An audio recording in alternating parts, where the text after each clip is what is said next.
Welcome to the FarmBits podcast, a product of Nebraska Extension Digital Agriculture. I'm Jackson Stansel. And I'm Samantha Teaton, and we come to you each week to discuss the trends, the realities, and the value of digital agriculture. Through interviews and panels with experts, producers, and innovators from all sectors of digital technology, we hope that you step away from each episode with new practical knowledge of digital agriculture technology. Hello, FarmBits fanatics, and welcome to the 25th episode of the FarmBits podcast. Our first mini episode with Dr. Fulton was well received by our listeners, so we decided to bring you a second mini episode this week. This one is just a little bit longer than our previous mini episode. We would love to hear from you with any comments you have regarding our episodes and content so far. Now, the focus of this episode is digital presence in agriculture. We are joined by Rachel Stevens, founder of Heartland Ag Consulting and former student of the University of Nebraska. Heartland Ag Consulting provides web design, social media marketing, and branding consulting to agribusinesses and farms. In this episode, we will discuss with Rachel why a digital presence is important in modern agriculture, how businesses and farms can take steps toward building their digital presence, and how increased digital presence of agriculture in general is impacting the ag landscape. The content of this episode is really important for anyone seeking to understand how digital platforms are impacting ag, especially in a world that has become increasingly virtual through the COVID pandemic. So let's jump right into our interview with Rachel.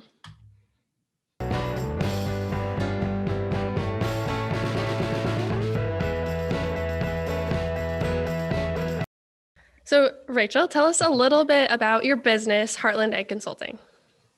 So Heartland Ag Consulting kind of came out of, I kind of stumbled onto it actually. I was working for a seed dealer and working to build their web presence, their social media presence, trying to get out, timely newsletters and agronomic advice to their customers. And we started getting some traction and some notice from higher ups in the company. They asked us to come speak to a group of seed dealers about how we do this.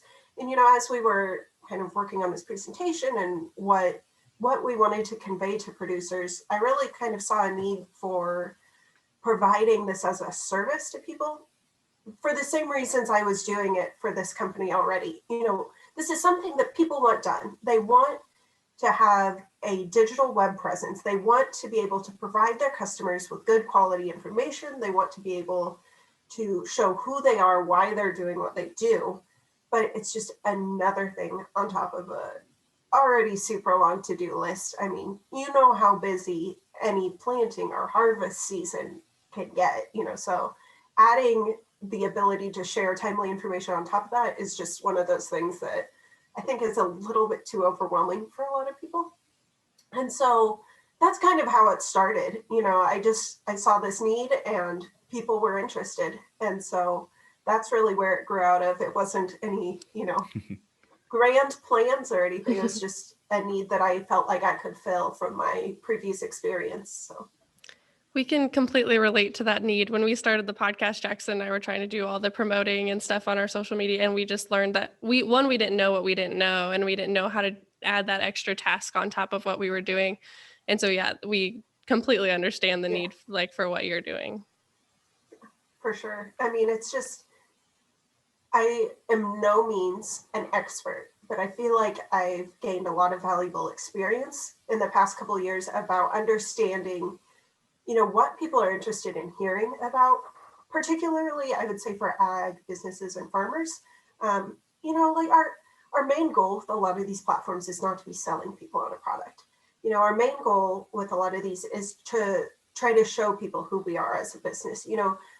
So for instance, the company that I started with, we're trying to show them we're a family company. We've got 4 employees and all those employees have families that are active participants in the community. Their kids are in the school. We support, the different sports teams, the 4-H clubs, the FFAs, we're active members in supporting other small businesses and, just showing the day-to-day life of what we are doing in our communities in the business is what people are actually the most interested in. It's nothing about $11.97 has a 20 bushel. I think, people want to know who you are as a person, and I think that adds a lot of back value because once they feel like they know you as a person and as a business, I think that kind of adds the interest into whatever product service you are selling. Yeah. Mm-hmm. So I guess kind of getting into that, we heard from Dr. Fulton in one of our other episodes, kind of on the connectivity side of things, right? About how digital technology and the internet have revolutionized how people are buying products. And it used to be, the relationship factor was such a huge thing. The people that you have your relationship with there locally are the people you're going to buy from. I mean, can you kind of put into perspective just why this digital presence and how you're doing it is so important to the success of a modern ag business?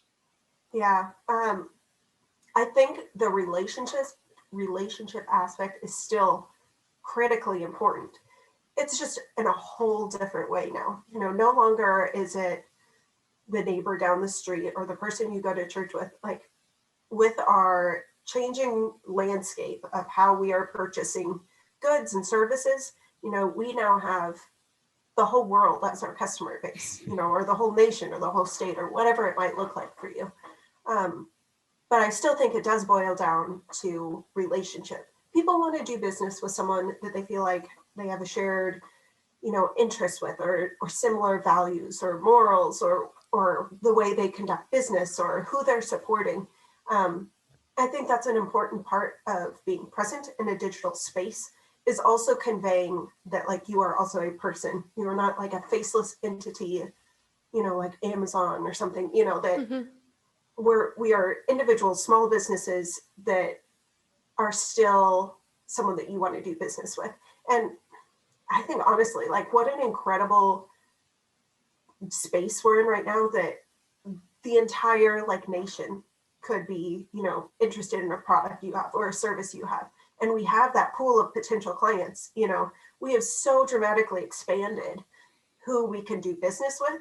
And I would say that's become way more evident too, just this past year. Think about how many meetings, how many things you have done virtually that we would have never thought, we couldn't do that virtually before. And here we are, we've done it, we've figured it out. We have meetings, we go to conferences.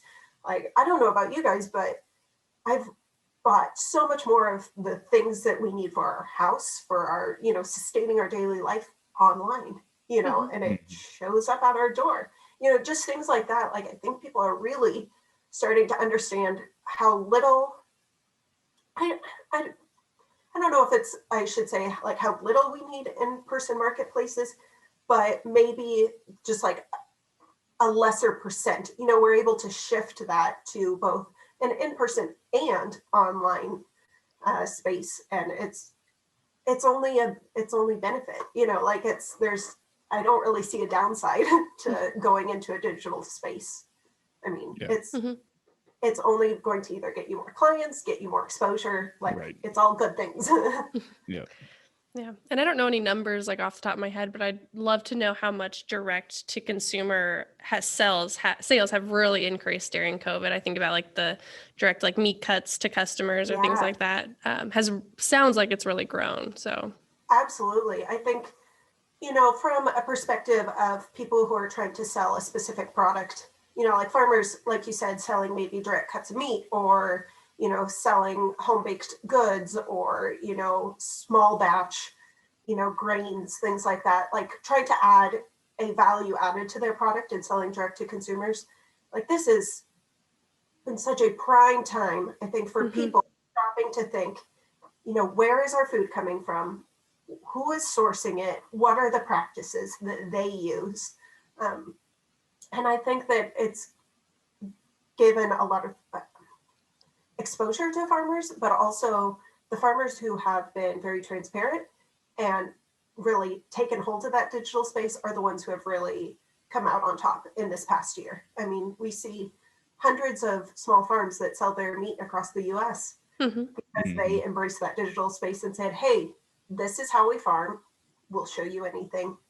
This is our product. This is me and my husband and our 3 kids, or whatever it might be. It's just that transparency, I think, is incredibly enticing to consumers. And I mean, I think we can translate that away from direct market to sales to services and products. People feeling like they know who they're doing business with. And if they can pick someone who they say, oh, this person is doing, let's say prescription map development, they're 2 states away, but they've been doing it for 5 years. They have, 2 degrees. They have a bunch of experience with these programs. And they also like Frisbee golf. Like, it's just like random things like that I feel like we're able to capitalize on the human element of, just like I see this personally in myself. I would much rather buy honey from a local farm than off of a shelf, just because I feel like I'm supporting a small business. And I also like that person. I've seen their farm. It's cool, stuff like that. Yeah. So. Absolutely. How much do you think this push towards, or I guess, how much do you think digital technology and like this digital information availability is going to help close the gap in education between the consumers and our food system? I mean, do you think it's going to be something that's going to be a huge asset for ag over the next few years? Definitely think so. And I think it's given a platform to smaller farmers. I think that's the main concern we see coming out of like the media is like corporate farms, these giant farms. And essentially now for people who are willing to, create a website, start some social media, like it's given them a voice to explain like, oh no, we are a small family farm and this is what we're doing. Like, and I think people are loving that connection, being able to see exactly what happens, learning, different aspects of how different farming practices. I mean, I think this is true even, like I would encourage any farm, whether you're, selling a value-added product or just like a row crop farm, get into the digital space, build a website, pick one social media platform. You don't need to do them all. Pick one and start being transparent about how you run your operation, because it opens up so many opportunities for you, opportunities to work with universities, to partner with industry for industry, industry is always looking for people to test their products. And if you're showing up online and showing this is our farm, we're focused on sustainability, we're focused on our water quality, and we're focused on maybe using, drone imagery for something like nitrogen applications, things like that.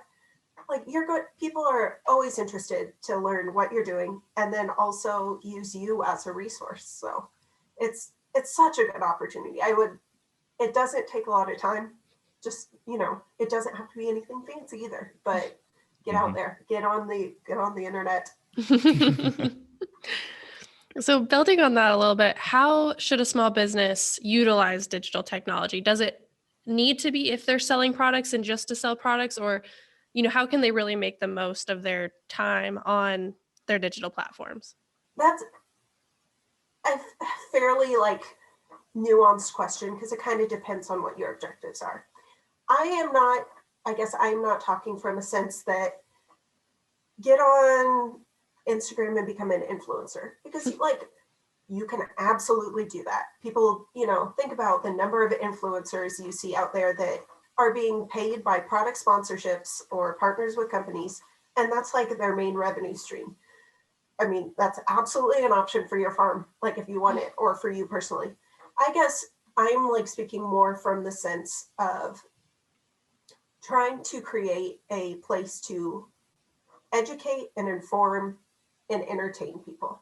Because I think those are the kind of main pillars that, like, as consumers of online content, I want to learn something. I want to watch something entertaining. If it's not one of those two things, I probably am not going to stay on that content or on that webpage very long.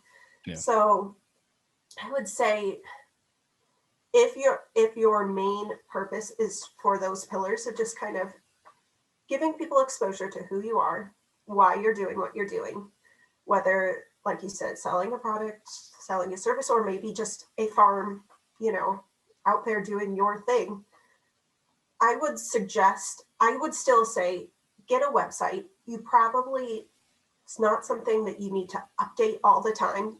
Maybe occasionally post a blog to share some information, but you could probably like prioritize your time on pick a social media channel to share who you are. That's, I think, where people gravitate to most. They're not pulling up their 20 favorite websites every day. You're pulling up Instagram or Facebook or Twitter. So, it really depends on your goals of what you're trying to do in that space. I guess that for a lot of the businesses I work with, they're not trying to become viral or, whatever. They're trying to share good quality information with their producers, so I'm posting weekly or bi-weekly agronomy topic blogs. We're sharing deadlines and updates and scouting updates. We're sharing things that are going on around the office, in the warehouse. They just had a shipment of Girl Scout cookies come in that the Girl Scouts sort in their warehouse, and people love seeing that. They love seeing pallets and pallets of Girl Scout cookies, because who wouldn't? It's more as a way to relate our day-to-day information to our customers, rather than a means of hello, the entire world. So I know that I also said that this opens up your opportunity nationwide. It's kind of, we have both realities, and it really comes down to what you are trying to do. So for some people, they're trying to reinforce, it's a value-added product for their customers. And then for some of my clients, they are trying to gain larger exposure, trying to ship a meat product nationwide, or get a larger exposure for their digital services that they're able to do from anywhere in the world, those kinds of things. So I've told you all the whole spectrum here. Absolutely. So for somebody who's listening to this and they're like, yeah, I definitely need to have some sort of online presence, or I've been thinking about this for 5 years and I still can't manage to get over the hump. What do you think the first step is for somebody? What would you advise them to be their first step towards establishing that digital presence? Yeah.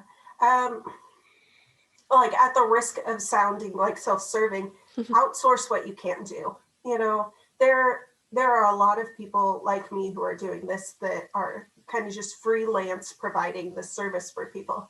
I would say pick someone that is in the agriculture space, because they understand, the nuances of the ag industry and are able to help articulate a little bit better, what you are doing on your farm or your seed sales agency or your precision ag or livestock or whatever it might be.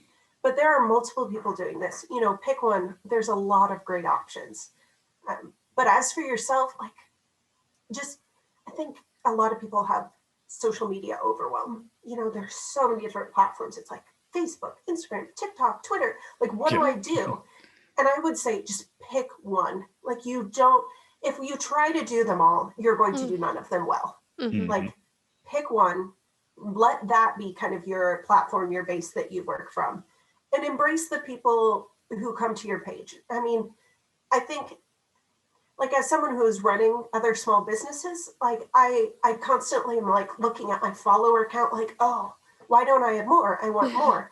But I think I fail to step back and realize, if you have 200 people on your page, that's 200 people who are showing up to look at your content. If you had 200 people come into the room with you to see what you were doing with your business that day, you would be shocked, and so it's I think we fail to realize that it's not necessarily the quantity, but the quality. So, I kind of rambled there, but I would say pick one platform and just focus on doing it well, and focus on being consistent with that platform too. I think a tendency for a lot of people is they pick, one of these platforms to do, and they really go after it and are posting 7 or 10 times a week. And then 2 weeks in, they're just this is exhausting. This is too much. Pick a schedule that you think works for you and stick with it. 1 time a week, great. 2 times a week, great. But I think most accounts will be rewarded for consistency over quantity of material that you're putting on there. Sure. And don't be afraid to utilize scheduling technology. I definitely use, I'm managing multiple social media accounts, and so I schedule content in advance. If you take a pretty picture of corn and you're I want to post that, but I don't have time right now, schedule it to go out later. It's fine. It's fine. Yep. We all need to give ourselves a little grace of not falling into like the pressure of being the perfect, influencer person. We're real people just trying to share what we do, and that's fine. Absolutely. Mm-hmm. Yeah, that's some awesome advice. And I know that you give some more advice also on your social media. Can you tell listeners how they can potentially keep up with what you're doing? Absolutely. Yeah, so you can find me at my website, which is heartlandagconsulting.com, or on Instagram at heartland.ag.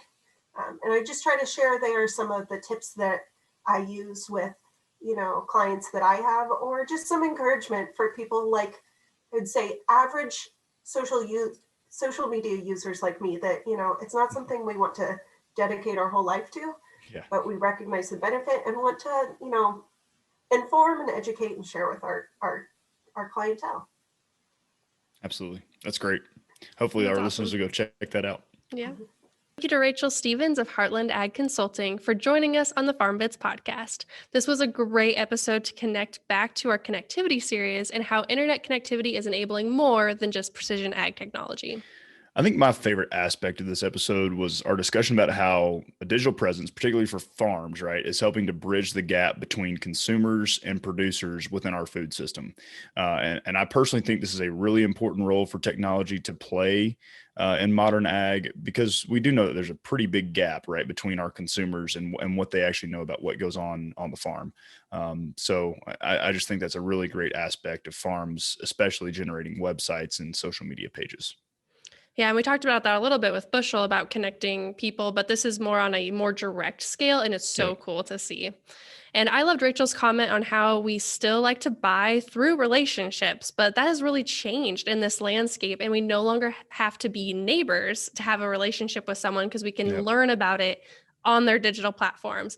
And I just love how digital ag is making this possible. Absolutely. Digital technologies that you almost don't even realize are there just because they're so ubiquitous. Mm-hmm. So with that, we hope you join us next week as we kick off our planting technology series.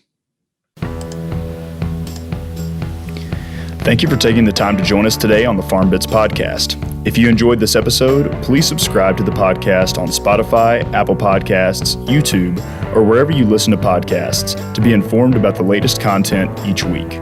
We welcome your feedback, so if you have comments or questions for us, please reach out to us over email, on Twitter, or in the review section of your favorite podcast platform.